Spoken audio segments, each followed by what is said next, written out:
John Hofmeister is with us. He's the former Shell Oil president. I want to talk to you about Venezuela. Secretary of State Tillerson, he says, America might consider banning imports of oil from Venezuela. The place has virtually collapsed in terms of oil production anyway, and nothing happens to the price worldwide. What's going on? Well, I don't think it's enough really coming out of Venezuela to really affect the price when we have such strength and such good export coming out of the United States. So it's not going to affect world price. But I agree with Secretary Tillerson. If you don't throw a hard ball and hit Mr. Maduro right between the teeth, he's not going to listen.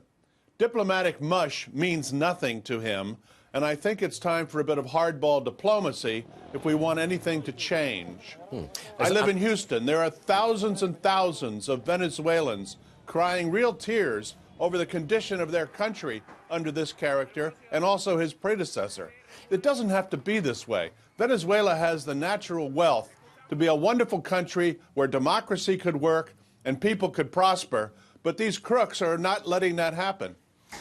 You've got to explain the world market to me, because it looks to me like we've got pretty much an economic boom in all the major countries, whether it's China, America, Europe.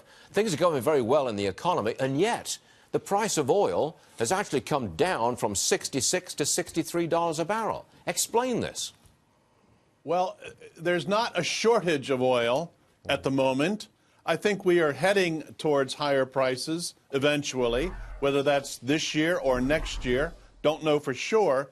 But remember, Stuart, we have not put capital investment in major league terms into the future of oil production for going on 4 years now. From 2014 until today, we have been cutting back on capital spending, and that will catch up with us. In 2017 and in 2016, the amount of newly discovered oil is the lowest it's been in 3 or 4 decades. That's going to catch up with us, and it's going to catch the world short because all that global growth, and you're right, it is growing, is increasing the demand for oil. But can't so we are headed. But I mean, look, American frackers are king of the hill. They can produce a lot more oil relatively quickly. They can take care of any shortage on the global market very easily, can't they? In the short term, yes. But remember, the problem with fracking, and I'm a big fan of fracking, don't get me wrong, is that you have to keep drilling in order to keep production at higher levels.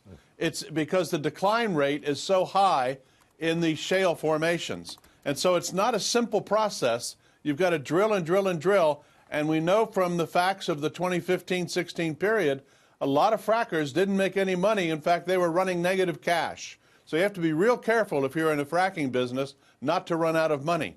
Okay, we understand. You still think that the price of oil will go up in the longer term, next year maybe, or the end of this year. Got it, John.